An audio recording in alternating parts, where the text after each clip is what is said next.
Well, good morning and welcome to the Tec-Talk Podcast here at the SMD Symposium 2026. I am your host, Luke Dormany, and I am joined today by Dan Knight, Vice President of Golden Dome Strategy and Initiatives for Arcfield. Welcome to the podcast, Dan. Hey, thanks for having me. First off, thank you for taking the bright and early spot at 9 o'clock, and super excited to sit down with you. Excited to learn about Arcfield, all the different things that you guys are doing around the Golden Dome initiative, and we'll have a great conversation today. With that, if you could maybe give a brief intro of who you are and what does Arcfield do? Yeah, absolutely, and I'm happy to be here bright and early at 9. I do have one alibi, and that's that somebody pulled a fire alarm in my hotel at 3:30 last night, so I got a little 3:30 in the morning walk, so that's my going in alibi. Arcfield is about 2,300 people. It's headquartered out of Chantilly, Virginia, and it's been there for many years. We have a number of different locations, and I'm going to speak to the locations and the capabilities that feed into potential Golden Dome assistance support. And really kind of starting in the north, we recently acquired Right Solutions out of Newport, Rhode Island. They do undersea warfare support, primarily systems integration and communication type work. That is a very difficult environment, and so we brought them into the fold of the greater Arcfield. Down in Chantilly, we have a group that does mission engineering, digital engineering, really focused in the space environment. Optimization of orbits, analysis of requirements and that type of work. And so they bring the ability to do real-time optimization and assessment of different sensor networks within the Golden Dome architecture. Down here in Huntsville, we have a sector. We'll lump two of them together, really focused on model-based systems engineering, getting that aligned. And so as we look at bringing all the systems together, so the system of systems, if you're trying to merge something that's just on paper and then bring in a digital system, that's a little bit difficult. And so they have the ability to rapidly ingest artifacts and documents to get that digitization so that you can integrate and bring those systems online. We also do a lot of test support for the Test Range Management Center and some SMDC work. And then where I originally hailed from, I started out in Orion Space Solutions as the Vice President for Sensors and Platform Engineering. Orion has a pretty good legacy with regards to delivering on-orbit capability. Mm-hmm. So primarily in LEO. We're going to launch a VLEO satellite in September. Oh, wow, that's awesome. And so that's kind of cool. I didn't know how this works, but you launch up to the space station, and one of the astronauts basically takes it one day and puts it in what's essentially a Pez dispenser and drops it down into VLEO. So it's kind of a pretty cool thing. But we do a lot of EOIR, so optical and HF sensors, both on orbit and on the ground. And then the history of the company is really focused on the ionosphere. And so think of the bottom side of the atmosphere. And when you watched Apollo 13 and they said, we're going to lose them for 3 minutes, yep. That's really as they went through the ionosphere, and that's where the study of the ionosphere really started. So that's what we bring to the table, a lot of different applications for what I'm trying to do. And we really provide kind of a soup to nuts. Like we do sensors, we do test support, we do systems integration, we do digitization, and it's really interesting. Well, that is first off, that was a great explanation of what you guys do. You guys have your hands in a lot of different pots, and I'm sure you guys are quite busy. I think the discussion, we'll start it out, of course, regarding Golden Dome. I think what our viewers would like to hear is, first off, maybe talk about the holistic Golden Dome idea, and now the idea is being put into place. And then once we talk about the idea of it and where it's moving and where it's going, is maybe start talking about the different problem sets that come with protecting such a large area. Yeah. and then we can get more into the technical details. No, that sounds fantastic. My name is not General Gutlein, so I can't say what Golden Dome is, but I can say, this is the way we approach it, and this is what we hear. So I frequently kind of interchange Golden Dome with integrated air and missile defense, and thinking about, hey, how do we get after all the different threats? And the world is changing super fast, and so the Golden Dome problem set really changes every day. We can watch Ukraine, we can watch Iran, we can see some of the activities that are happening there, and some of the areas that we're confronting, and that is a really good start. We all know that there's ballistic missiles that are out there. Thank God we haven't seen those yet.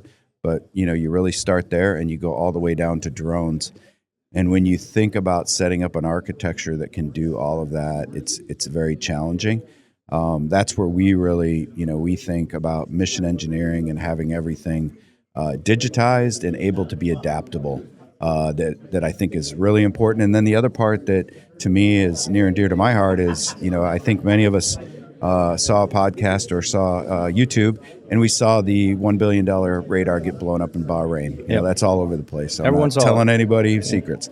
It takes 3 weeks to pour the concrete to build another one of those. Nonetheless, that. And so realizing that we got to take a different approach, and that attrition's a real thing that we haven't necessarily had to deal with.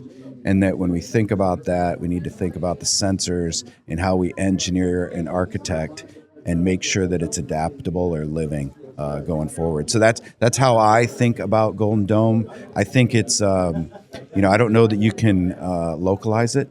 I know we're saying it's Golden Dome for America, but the best way to counteract some of the faster moving or higher speed type threats is to have sensors and shooters forward to protect the homeland. So that's a little more about how I think about it. And I think the goal is when you get the architecture and you get the sensor solution and you can modularize it, that you really can, you can take it anywhere. You can take it to Guam, you can take it to the Middle East and kind of move forward there.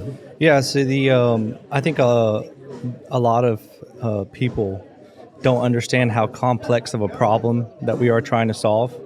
And as you've been in the industry for a long time, I'm sure you're aware of the integrations that have to take place. It goes against the norm of how we've been doing business for 40, 50 years, right? So could you talk maybe about the aspect of how, for Golden Dome to be successful, first off, you have to have open architectures with all these different systems that we're using to defend our country.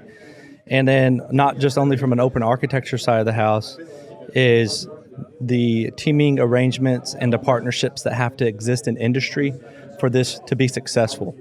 Could you talk a little bit about that? Yeah, I mean, that's a lot to unpack. I guess starting out, I would just say we're watching the speed of the game increase exponentially. Yep. So whether we like it or not, our decision space is getting compromised. When I say our, as a country, the commanders that are making hard decisions. I think the current systems are built very tailored to specific threats. And we've seen, the entire spectrum of threats really just become very robust. Drones, obviously, we see that on the news every day. That's a challenge. That's from one of the harder perspective. Yep. Fast-moving things that are kind of large, that energy is easier to detect than, the drone that I bought at Best Buy and somebody, modified it in a way that, can do something not positive. So I think that is really fueling the open architecture. And so, people say open architecture all the time. I'll tell you how I define that. Yep. And that is, there is not this proprietary architecture such that, we have the ability to integrate capabilities from throughout industry to address the various threats that are out there. And so in the past, really, I think industry wanted to kind of control this mission set. I don't think we can do that anymore. I don't think one industry group could really address the spectrum of threats and do that. So I think the open architecture piece is really important. I think with that comes the ability to adapt and have a living architecture. So when that $1 billion radar went down, okay, how did they fill that gap, and how within that architecture, from a mission engineering perspective, do you fill in and optimize with what you have and determine what you need? And so I think that is that fuels the need for a digitized architecture. Really, the model-based systems engineering has got to be foundational so that you can be agile and adaptable with addressing those. So, and just bringing a variety of sensors. I mean, so you've heard the CSO, General Saltzman, talk, and he has been very vocal about the expectation that there will be quote unquote violence in space. Yep. So our assets, no matter where they are, there is an expectation of attrition, and so that open architecture and that blend of ground, maritime, space-based sensors and shooters, I think is even more important. It becomes more and more important. Yeah, you're already nailing it on the head. Is one of the questions I was going to ask is the what is the role of the ground, maritime, and space-based sensors? They all have to work together. There's a lot of data getting pulled. So at Arcfield and your team, as you guys strategize to solve these problems, not only is there's the Golden Dome initiative, but also at the same time, the government has made a heavy push into the AI spectrum. And how are you guys using AI? I'm guessing you guys are using it in your model-based systems engineering. All of the different mission engineering data sets that you guys are working on. How are you guys handling that? I know a lot of companies are pushing forward, but also being slightly cautious at the same time. Yeah, I think we've done a pretty good job, a really good job of not getting on the AI train just to do AI for AI, and that the practical application that we are using AI is really effective, like really effective. So if we're going to come to the government and say, hey, we really think that this program that has all of its artifacts and all its documentation and paper, we think you should digitize that to be more effective. And it's going to take 10 months. That is not a good answer. So we have developed an intelligent MBSE capability that rapidly ingests all those artifacts and sets up, that architecture for digitization so that happens rapidly. Because, our threat, the demand to confront the threat is not stopping while we digitize. Okay. And so we realized that and said, okay, you know what? This is a place where we can apply AI and rapidly bring them up online so that they can be more effective. When it comes to mission engineering, really, optimization of orbits and performance, understanding the optimized constellation, whether it be ground or space-based, there's some really good machine learning AI tools that we've applied within that space and taking that analysis from months to days. Yeah. So, just the ability to apply that technology appropriately is incredible. And then lastly, you need large data sets to really be effective from a sensor perspective, and using machine learning AI to do what the human is currently doing. And so that's where we're moving in the direction of, our large data sets from our sensors, understanding signatures, understanding those different things, and then using those machine learning tools to do that for the human. So keeping the human on the loop, but do that for the human so it happens faster and more precisely. Yeah, so on that same note, from the digital engineering aspect, is we're envisioning, and I think the government is envisioning a single interoperable structure or architecture where you have thousands of different sensors and systems communicating real time, almost Tens of thousands. Yeah, and with that problem set, where are the biggest areas that are easily solved? And then maybe talk about some of the harder problems from an engineering perspective, physics-based modeling, digital twins. Like, how can we solve the easier problems first, and then start really trying to hit on the hard ones? I guess I'm reluctant to call them easy problems because the game hasn't stopped. Yeah. This is not halftime, and we're gonna address our shortfalls. I think we'll call it the lower hanging fruit. Yeah. Is really getting all legacy programs, all of their documentation that we need to move to 100% digitized. Digital engineering using model-based systems engineering. Obviously we do it, so we'd love that work, but we think that is imperative if we are going to be agile and adaptable. And so I think that's the first step. I think using something in the intelligent MBSE type work flow, working with that allows you to accelerate that so you don't have stoppage and you can concurrently make progress in your programs. I think that is probably easier than some, but at the same time, that's a challenge. When we do move to a lot of this, a digitized architecture such that, people, and it's really refocusing the workforce on doing things that the AI and the model-based systems engineering is doing for them that they're no longer doing. And I think there's a big culture challenge there. I think that's that is maybe the hardest, is understanding, hey, how is this going to affect me?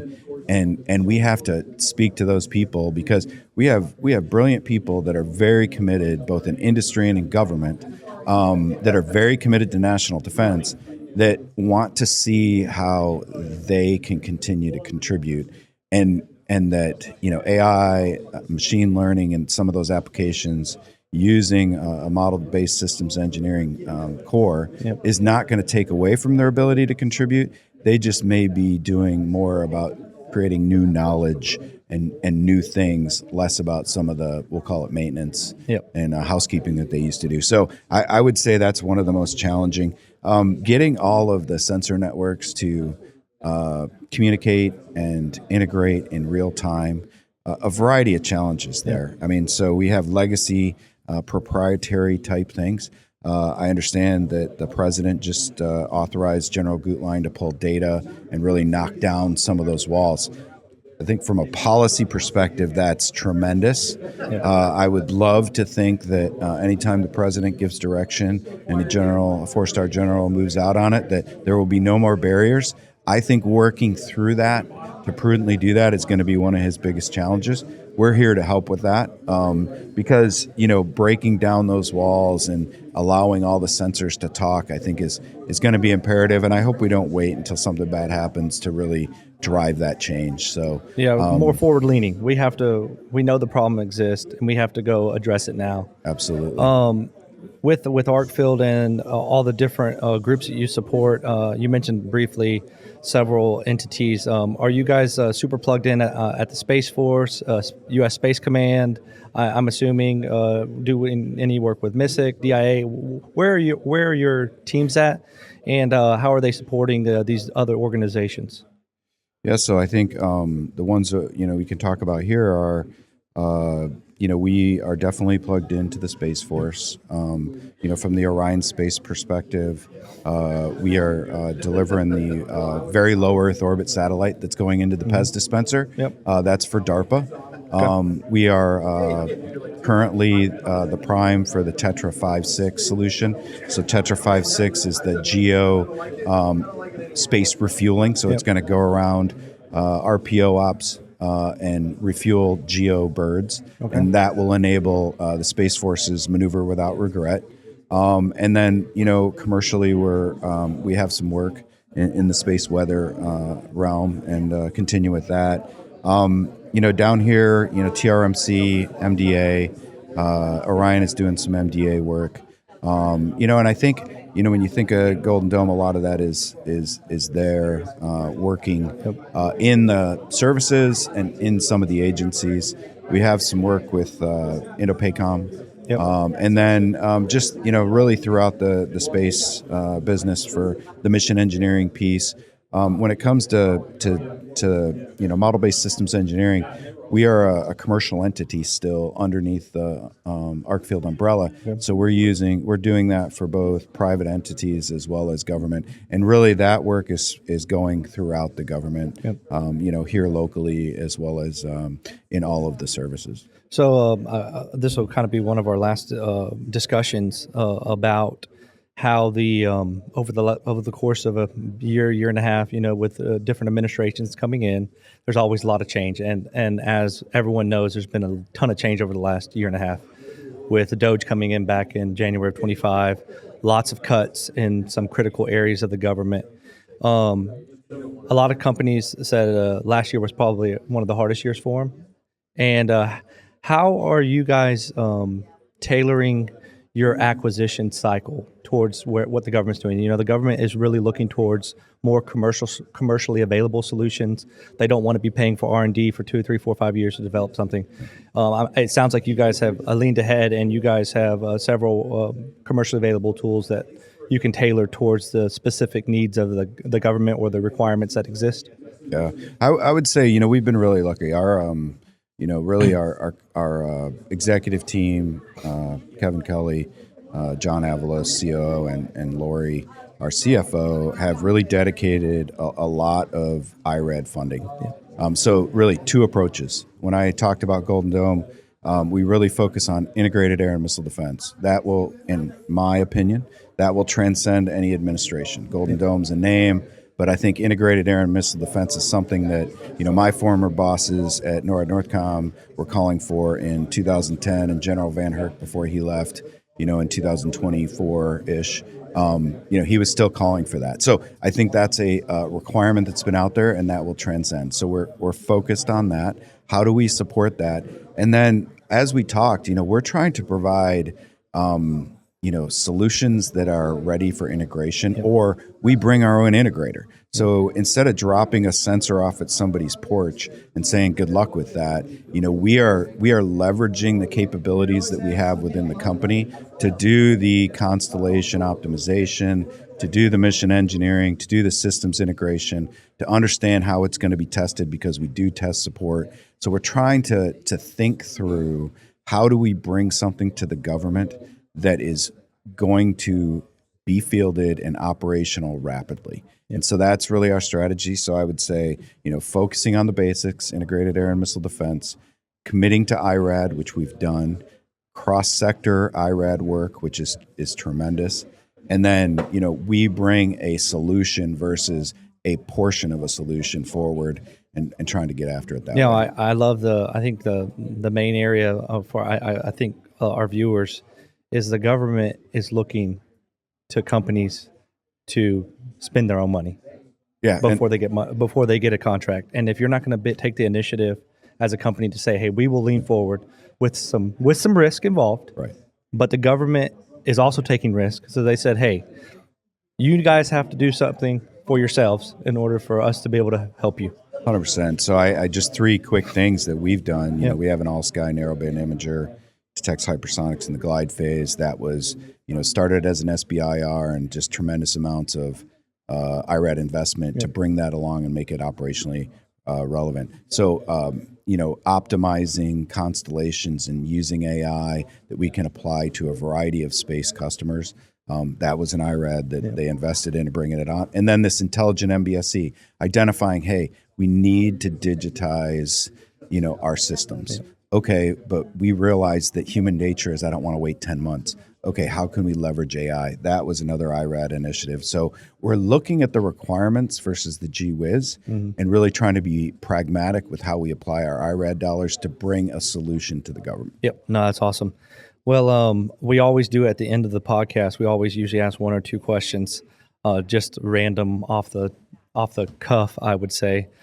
So Abe's going to have a question here in a second for you. But my first question is, where is the coolest place that you traveled for work? For work? Yes. Oh, boy. We a colleague of mine, his name's Junk. That's not the name his mother gave him. He and I and a West Point cadet went up to the Arctic Circle. So we were up in Kaktovik Island, Barter Island. And we put out sensors from the top of Alaska all the way down to Kodiak Island. But we were up there in Kaktovik, and you had to get driven the 200 yards to the balloon, former NOAA balloon facility, because there's polar bears everywhere. Oh, wow. So that was pretty, I would say that was pretty cool. And then on the flip side of that, we go down to Hawaii. We have a sensor in the Big Island, and we had to go out there and do a little work and site surveying on that. That was definitely okay. Oh, I can imagine. So, that. and when you said you were dropping it from the North Pole and down towards Kodiak. Yep. Did you see any bald eagles in Kodiak? They have a bunch of them there, right? Yeah, absolutely. Yeah. I mean, all along the way. It's beautiful, beautiful part of the country up there. Yep. I've been up to Kodiak once. Yep. Abe, you got a question for Dan? What's the question? Oh, absolutely. Any other era? Ooh. That's a tough question. I mean, are there eras that I would like to live in? 50s, 60s. Wow. The Roman. I mean, so I my daughter did an exchange to Italy, so I went over there with her, and then this year she saved up all her money and went on a big trip after graduating high school, and we went to Tunis, Carthage. So Roman Empire, Tunis, Carthage. I do enjoy that. I'm always amazed at the way they build things. So I could see myself, in a compound in the Roman Empire that wouldn't be horrible. And, we'll go with that. Roman Empire it is. But anyways, Dan, thanks for taking time to come on the podcast. Really enjoyed our conversation today, and looking forward to seeing all the great things you're going to be doing for the Golden Dome. Well, thanks for having me. It's really been enjoyable. Take care. Thank you.